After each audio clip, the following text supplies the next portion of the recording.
What's up, guys? Welcome back to the channel. Welcome back to another video. If you're stopping by the channel for the first time, please consider subscribing to my channel. And while you're at it, smash that like button for me. I really would appreciate it.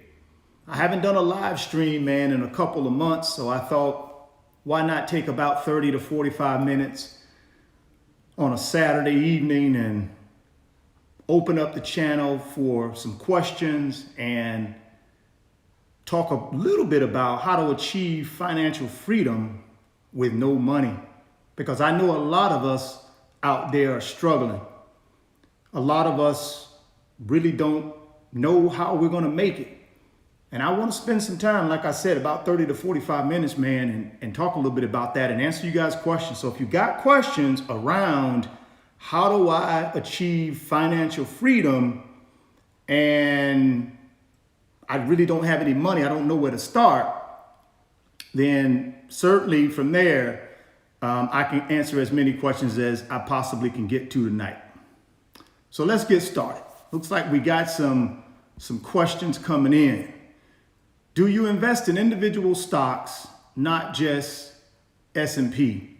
Yes, I do invest in individual stocks, but I only invest in individual stocks that I understand and companies that I understand. Since I'm a 25-year banker, well, retired banker, I invest in bank stocks. Bank of America, Wells Fargo, JP Morgan Chase, Citi Bank. I also am looking to invest in a local bank here in the area that I live in.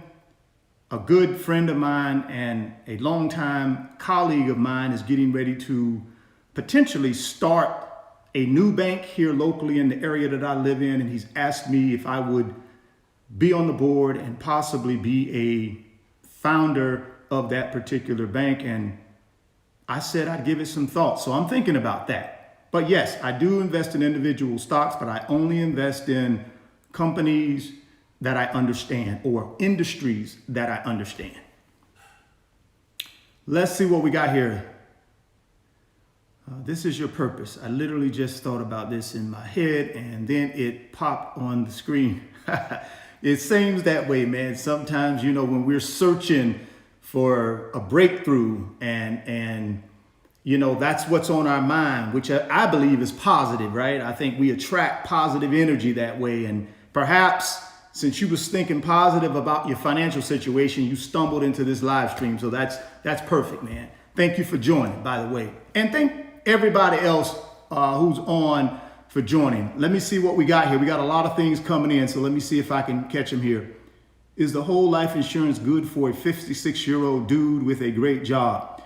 Well, if you know and follow the channel, I'm not a big believer in whole life insurance. Now, that doesn't mean whole life insurance is not good for certain people in certain situations. In my situation, it's not good. I much prefer to take my money and buy term life insurance at a lower cost, but I get the same benefit, which is if I were to pass away, there's a death benefit that would go to my family. So from that standpoint, term life insurance serves the same purpose as whole life insurance as it relates to the death benefit. From the investment aspect, the reason I don't do whole life is because I believe I can take the money that I would overfund my whole life policy with. I could take that extra money and I can put it in the stock market or S&P 500 index fund or ETF, and I'm going to get a better return. Also, with these whole life policies, you build up this cash value. If you were to pass away, your family's not going to get that cash value. They're going to get the face amount of that policy. So if you got a $100,000 whole life policy, but you've had that thing for 20 years and you have $50,000 worth of cash value built up in it, and you were to certainly pass away, your family is only going to get the $100,000. The $50,000 in cash value, the insurance company is going to keep. So do your homework. I'm not saying it's not the right fit for you. It's not the right fit for me for the reasons I've just stated. I would just tell you, do your homework, compare term, compare whole life, and see what the benefits are, and then make a educated decision based on that. Let's see what else we got here. Let's see. What's good, Richard? I'm 20-year-old and eager to boost my financial IQ and in the near future become financially free. What piece of advice would you give me?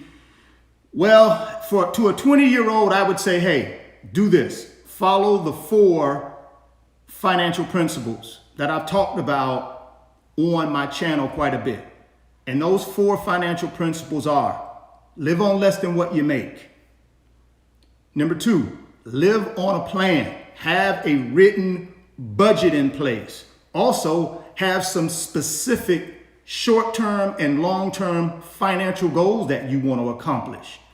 Number 3, stay out of bad debt. Any debt that you take out that doesn't put money in your pocket, in my opinion, is bad debt, especially when you're in the building stage of wealth. Now, when you get to the enjoyment stage of wealth and you've already created your wealth and your wealth is paying for your lifestyle, then if you want to go out and splurge and buy a depreciating asset, do it then.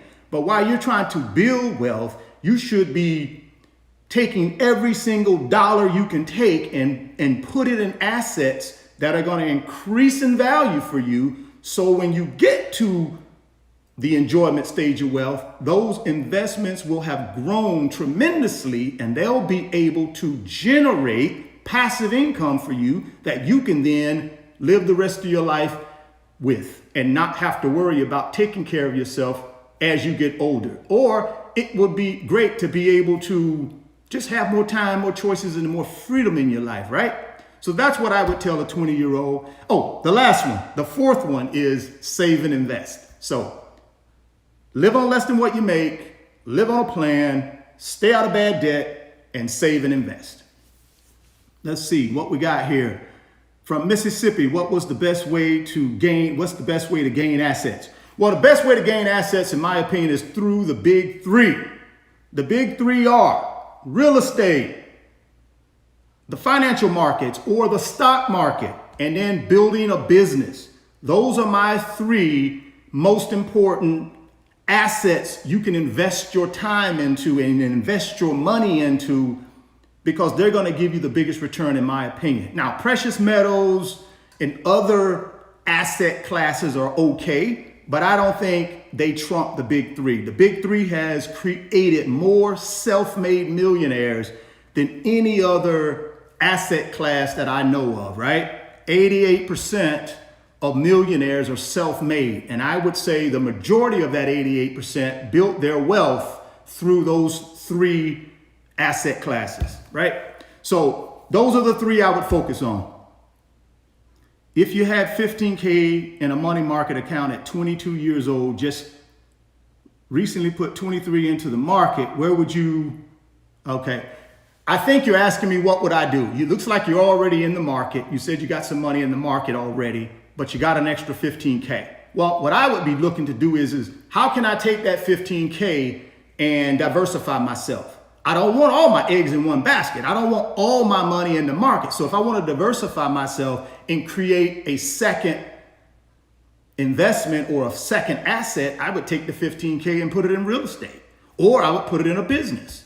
But definitely I would put it in real estate because, real estate is one of these types of things that, over time is going to increase in value for you, and it's going to give you instant cash flow if you buy the real estate in the right location, right? So if I buy real estate in the right location, first thing I'm going to get is instant cash flow from the rental income. The next thing I'm going to get, if I structure it properly, I'm going to get depreciation, which then I can have some tax benefits. And then the third thing I'm going to get is capital appreciation of my property. So capital appreciation is what builds wealth, guys. The cash flow pays for the expenses and it may put a little money in your pocket. Obviously, the depreciation helps from a tax benefit standpoint, but really where you build wealth in real estate is through capital appreciation over a long period of time. So diversify yourself. Don't put all your eggs in one basket. Buy you a single family, buy you a duplex, buy you a triplex, buy you a fourplex. You get preferential terms and interest rates when you buy 1 to 4 family residential dwellings. So buy one of those 4, and man, you'll be the better for it 5, 10, 15 years from now. How complicated is it to really invest? When I look at stocks, those numbers are very intimidating. I just want to make a safe investment at the beginning that pays off. Listen, and I talk about this on the videos or some of my videos. ETFs and index funds, in my opinion, for the average everyday person, is the smartest way to invest in the stock market. Why? Because they outperform individual investors who pick stocks individually on their own. ETFs and index funds outperform 99% of those guys. Plus, ETFs and index funds outperform 95% of hedge funds. So if I'm a normal guy who doesn't have a lot of knowledge, but I got the right behaviors with my money and I want to invest it, the safest place, in my opinion, to put it, if you want to invest in the financial markets, is to put it in ETFs that track the S&P. Put it in index funds that track the S&P 500 or the total stock market. Or find you an ETF or an index fund that will track a certain industry, like the technology industry or the real estate industry or the health industry. But when you do that, do it through an ETF or an index fund, because you know those ETFs and index funds are going to have the very best of the best in that investment. So if I like healthcare, I'm going to pick an ETF because they're going to have Johnson & Johnson in there. They're going to have Pfizer in there. They're going to have Merck Pharmaceuticals. They're going to have all the major players in there. And that's where you want to put your money, in my opinion.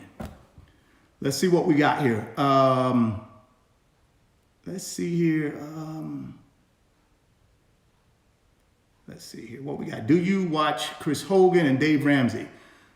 I do not watch Chris Hogan, but I have watched Dave Ramsey, and I got a lot of respect for Dave Ramsey.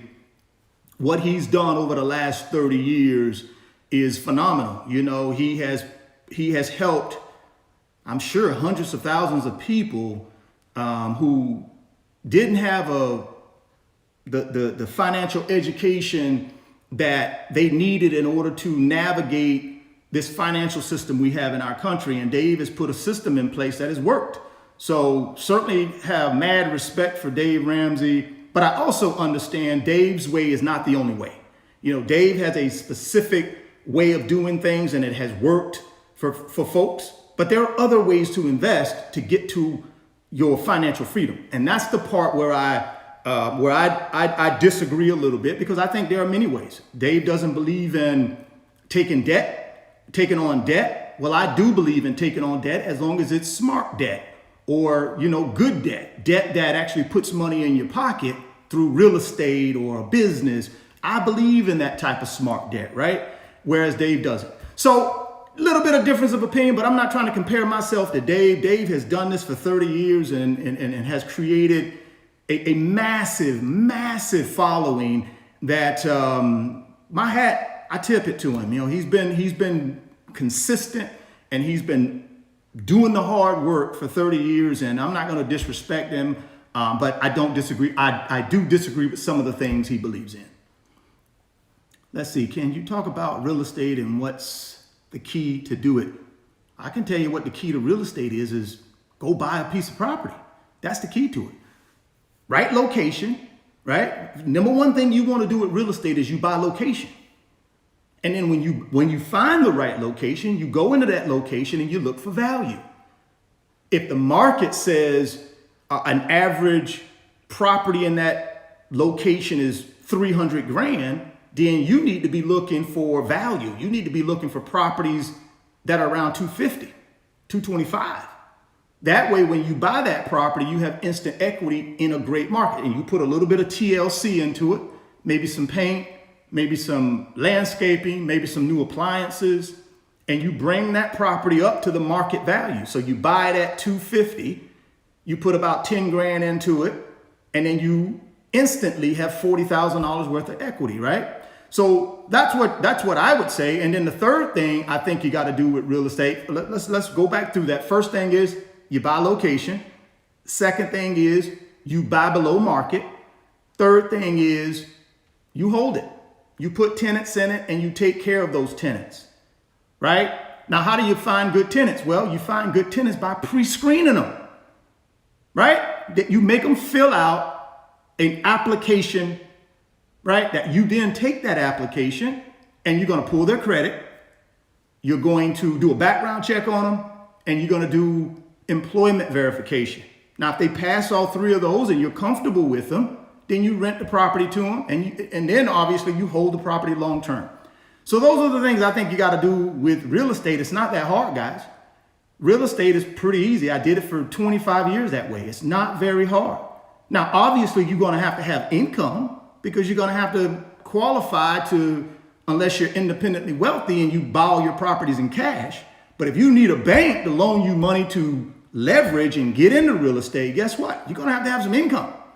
You're going to also have to have some decent credit, right? So don't be fooled that real estate is something that I can have horrible credit. I can have no money. All of that stuff, man. Look, I'm not saying people can't make it in real estate with those circumstances, but not very many of us will get far with real estate with those circumstances. I think you got to have income, verifiable income.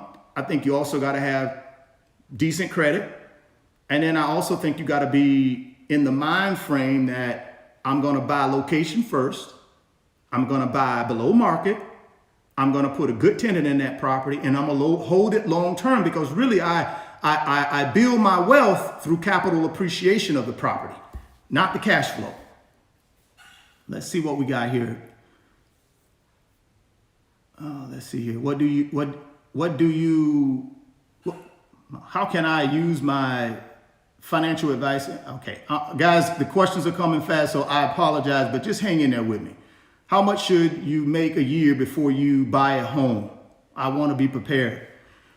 Well, that depends. It depends on where you're buying the home and what the home is going to cost you. Will determine how much income you're going to need to be able to show the lender that you can afford to pay for this house, right? There's something called a debt to income ratio. And that debt to income ratio is basically going to take your gross monthly income, and then it's going to take your debts, and the debts are based on what's on your credit bureau report. So they're going to take your gross income and they're going to take those debts and they're going to do a calculation called a debt to income ratio. And with FHA, first time home buyers, I think you got to be under 50% debt to income ratio. And the only thing that means is for every dollar you have in income, up to only 50% of that dollar or 50 cents of that dollar can be spent on debt, including the new mortgage that you'll be taking out for the new property. So you got to figure out, okay, where do I want to live? How much are the properties that are in that area? How much am I going to have to pay? And then from there, you got to look at your income and say, well, okay, can I afford this? And if you can, go get it. If you can't, then you can just certainly get your income up. Do some things to get your income up. Develop a high income skill set. And then you can afford that property in whatever area you want to buy. I believe you can buy a property wherever you want to buy it if you're willing to put in the work to get your income up and your assets up so that a lender will give you the loan. That's really all it's about. Getting a loan is like 90% of it is presentation. The other 10% is, the underwriting piece. 90% of it really is presentation, right? So keep that in mind. I mean, when they look at you and they say, well, okay, this person wants a $300,000 property, but they make $1,500 a month. That's not going to work. So you got to work on your income, get your income up, keep your credit good, and then buy, like I said, buy location, buy below market, and you'll be fine. Let's see what we got here. Let's see here. After a credit builder, These questions are coming fast. You got 2 rental properties, 10 years for being paid off. Should I refinance and receive about 70 and buy 3 properties around 100 each using the money as down payment? Well, it depends. It depends on how close you are to, hitting your financial freedom. If in 10 years, you'll be at financial freedom and you want those properties paid off in full, then I would say, no, don't do it. But if you're still like 20 years out from financial freedom and you're still trying to build your assets and get your net worth up, then I would say, yeah, definitely pull the equity. And as long as you take that equity and you put it into more assets that are going to increase your net worth, like real estate, I don't think anything's wrong with that. That's what I did. All my properties that I bought, I would always pull equity out of the other properties in order to put my down payment to get into the next property. That's what I did. That's just called leverage. And nothing wrong with that. If you're going to take money out of a property that you own and put it in another property that's going to appreciate in value over time, that's a good use of money, in my opinion. What side hustles could a trucker operate in? I'm barely home. Well, this is what I would do as a side income. If let's say I'm an independent contractor and I'm hauling stuff all over the country and I'm doing this for, say I got 4 or 5 main customers. What I would do is I'd create me a little side hustle where I would be joining up with some networks that actually book trucking use for people who want things transported across the country. That's what I would do. I would probably make sure my main customers, who my bread and butter, I would make sure they're taken care of. But if I'm out west and I live back east, I should be picking up extra things on the way back that I just make on my own side hustle. If someone needs some furniture moved, just do that on your own as your own side hustle. That way you got your main income coming from your main clients. But then you can create a side hustle to utilize that truck when it's empty, right? You don't want to have a truck your truck should never be empty. It should always have something on it moving and you getting paid for it, right? If you got a truck and you make a 2,000-mile trip and then you're coming back home with an empty truck, I just don't think that's a good use of your space or the income potential of the truck. Let's see here, $20. Hey man, appreciate you. I'm sorry, man. PHROZENO6. Thank you, man. I appreciate you very much. I appreciate it. Let's see here. I never hear talk about REITs. Are they good? I do talk about REITs. I don't talk about REITs that much, but I've had videos where I've talked about REITs as an investment. I think REITs are a great way to invest in real estate if you don't want to, if you don't want to be a landlord. If you don't want to deal with tenants and toilets, then REITs are a great way to invest, right? Because basically what you're doing is you're investing in a company, a publicly traded company that has, it could have 1,000 apartment buildings in it, right? And you're just basically buying into that company like you would any other company that is publicly traded. So I think REITs are a great way to invest and get yourself into real estate if you don't want to be a landlord, right? That's a great way to do it. And what I would recommend you do is do it through an ETF. Find an ETF or an index fund that has a basket of these large REITs in it, right? I know Vanguard has them. I believe Fidelity has them. I think Charles Schwab has them. So you can certainly get involved in real estate through REITs if you don't want to be a landlord. How can I use my first rental property as leverage to buy a second rental property? Well, first thing I think you got to do is you got to figure out what value or what equity I have in my current property. Figure out how much equity you have, and you can do that through doing an appraisal on the property. Figure out your equity. Once you know what the equity is, then you got to say to yourself, okay, what's the best way to leverage this equity? Should I leverage $100,000 worth of equity and buy one property for $100,000? or should I leverage this $100,000 in equity and find 2 properties I can get into with $50K down a piece? So for me, I would do multiple properties. I would do multiple properties if the equity allows me to do that. But that's the first thing you got to do: get the property appraised, see how much equity you have available, and then figure out how you can leverage that equity into multiple properties. And I think then, obviously, good location, below market properties, put good tenants in them, and you'll be fine. Let's see. Thanks for the REITs advice. You're welcome, George. I appreciate you stopping by the channel, man. Thank you. Would you recommend a 20-year-old to invest in a traditional 401k and Roth 401k? I say Roth, but what's your opinion? Well, it depends. So if you believe when you get to your financial freedom or retirement, you're going to be in a higher tax bracket, then you want to go with the Roth. Why? Because the Roth grows tax-free. So the money you put in there is after-tax money, and it grows tax-free. So if you're going to be in a higher tax bracket, then you probably want to do the Roth. If you believe you're going to be in a lower tax bracket, then you're going to probably want to do the traditional. Why? Because it grows tax deferred. So that's what I would say. You need to figure out, what do you think your tax bracket is going to be when you get to retirement or get to whenever you're going to use this money. And that will determine, in my opinion, which way you want to go. If you believe you're going to be in a higher tax bracket, do the Roth IRA. Because why? That money is growing tax-free. You don't have to pay any taxes on it, right?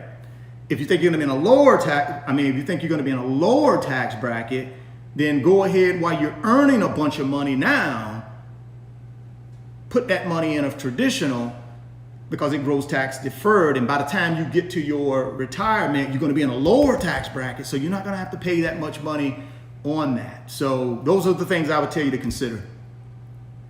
If I go to your financial consultant, okay, I can't understand that. Can you get rich running a business? Absolutely.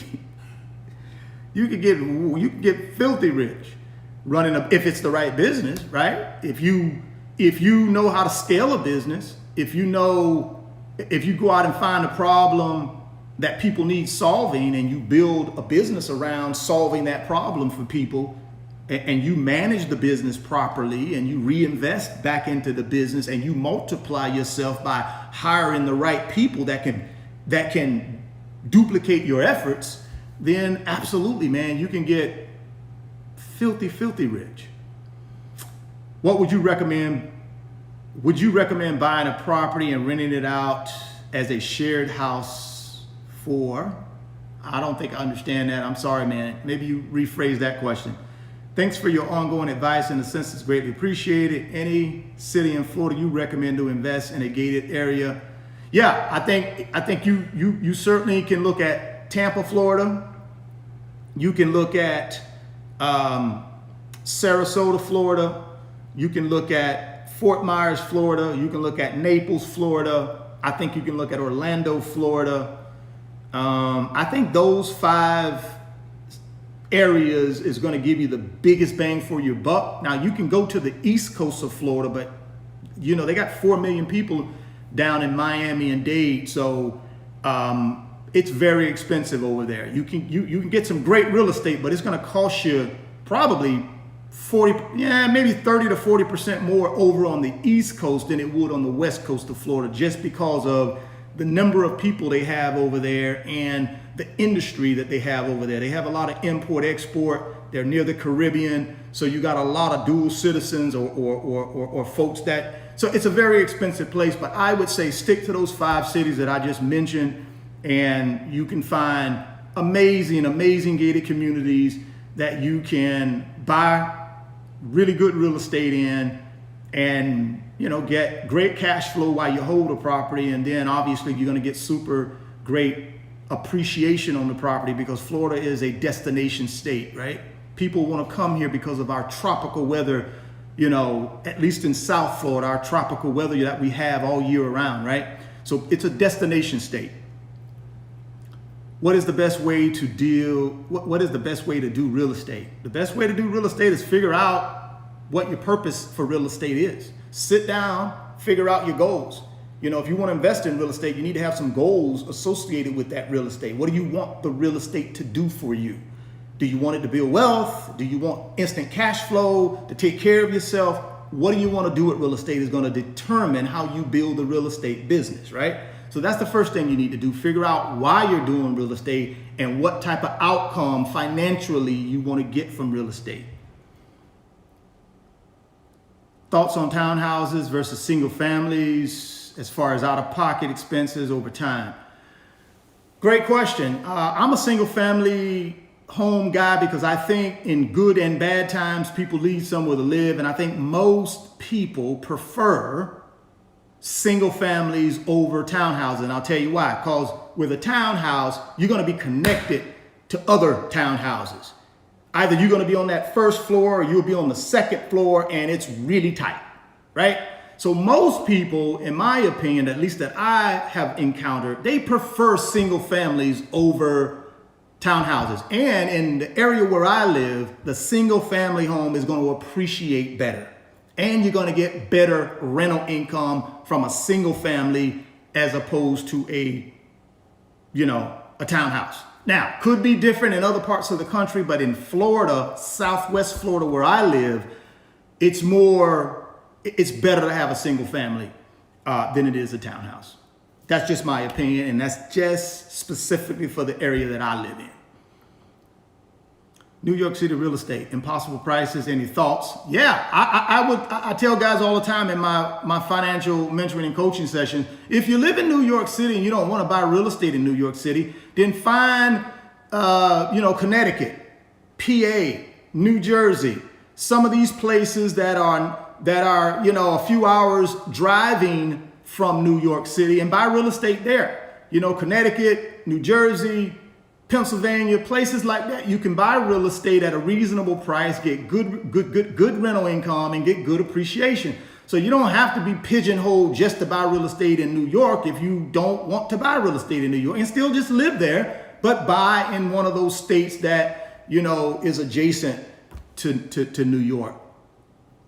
Let's see here. Would you borrow out of your 401k to buy a single family? Great question. Would I borrow from my 401k to buy a single family? I would if it's in the right location and I think I can get the right return. Now, obviously, I'm gonna have the loan on the 401k at some interest rate that I gotta pay back, and then I got the rental property. So if the income and the cash on cash return on the rental property, and I believe over time the capital appreciation is big enough, then yeah, why not? Again, I don't mind taking money from one asset, putting it in another asset, as long as that asset is going to increase in value. That's the whole point. I mean, if you can't leverage all of your financial tools to build your wealth, I think you do yourself a disadvantage.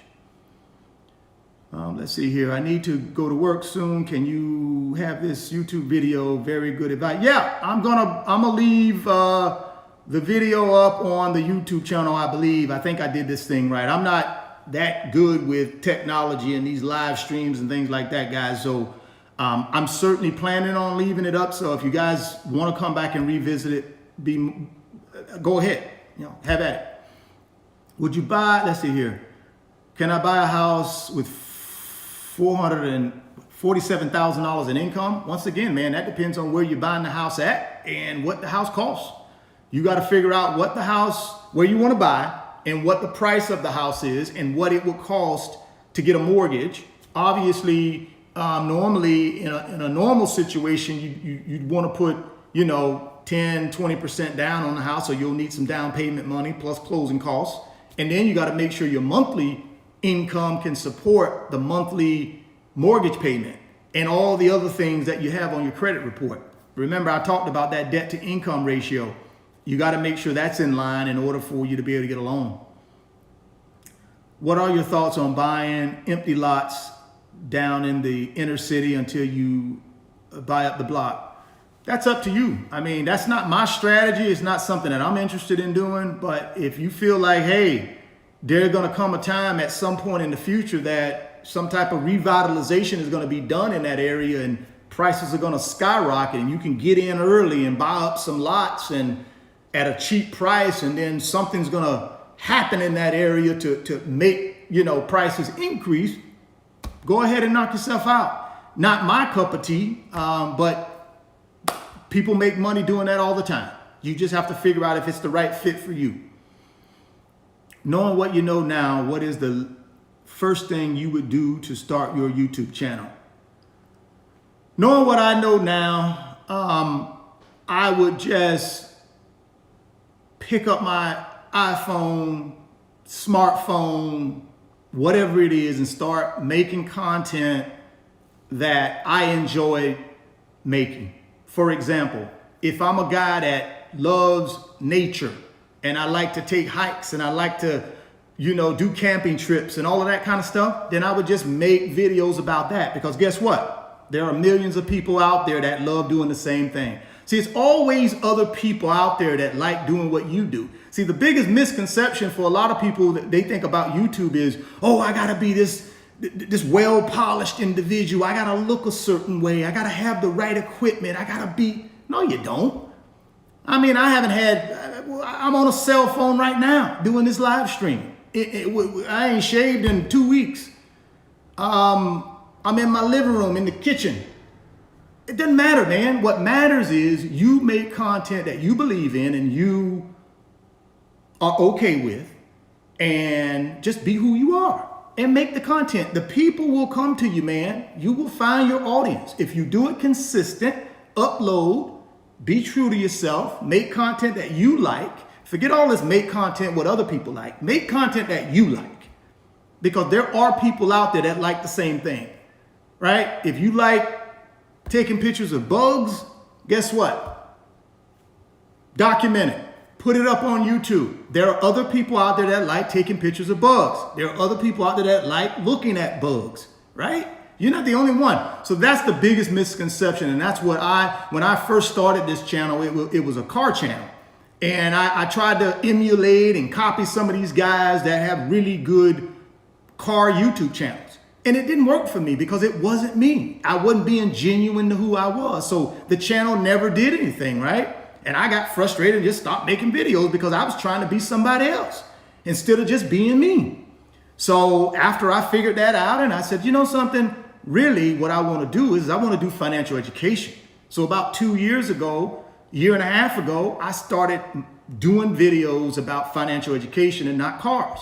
Although I love cars, but I'm not naturally passionate about cars and going to car shows and that kind of stuff and doing modifications to cars. I don't like any of that stuff.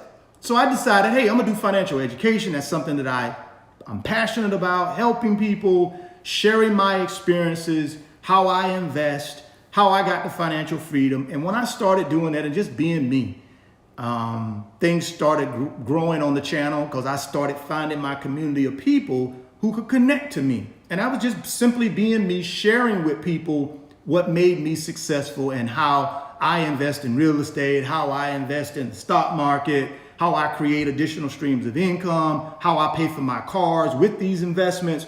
And those things are what people gravitated to, and that's how the channel began to grow. So just be yourself, stay true to you, be consistent with your content, and don't make any excuses. Hey, Rich, what are your thoughts on potential income loss? I'm considering a 3-year-long dental residency, would pay 30 to 40, but okay. Hey, that's a great question. Look, if you believe that 3-year-long residency where you're going to take a hit in income and all that kind of, if that's going to, if you can weather that storm, but when you get on the other side of it, you're going to make a bunch of money that you can then take that money and invest it in assets and catch up, then do it, right? I wouldn't do it if I don't believe I'm going to be able to benefit big time from it, but it sounds like you would.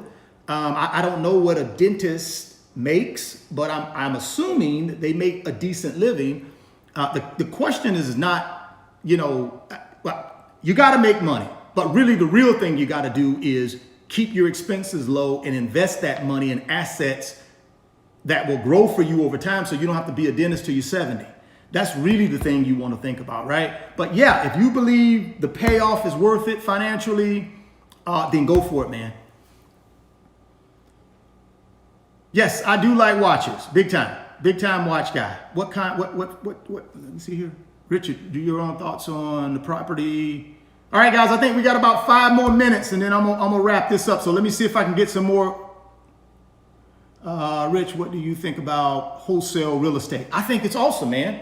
I think it's a great way to get in the industry, start learning, and then make some money, right? And then you take that money and you start buying your own real estate. That's one of the ways, that's one of the least expensive ways to get in the real estate industry is through real estate wholesaling. Now, don't get me wrong, you're gonna have to hustle because it's a grind. But if you're willing to pay the price and learn and take that money that you start making and invest it into assets that you control, then it's a great way to get into real estate, man, definitely. One piece of advice, find you somebody in your local area who has done extremely well at real estate wholesaling. Contact that person. Tell them you'll work for free for a few months, just so that you can prove yourself because you want them to teach you the business. That's your biggest thing you can do, man. Don't be afraid of taking on an internship where you don't get paid for a few months, because the lessons you're gonna learn from that 2 months is gonna springboard you into being able to start making money fast in real estate wholesaling, because it's a grind, man. But if you around the right people, you get introduced to the right people, you can make a lot of money doing that. Let's see here, Richard. Do you help your clients find good deals? You know, if you're looking in Southwest Florida for real estate, if that's what you're talking about, I'll be more than happy to. You know, what I would tell you to do is in the description box of the video, there's an email address for my company, RF Financial Consulting.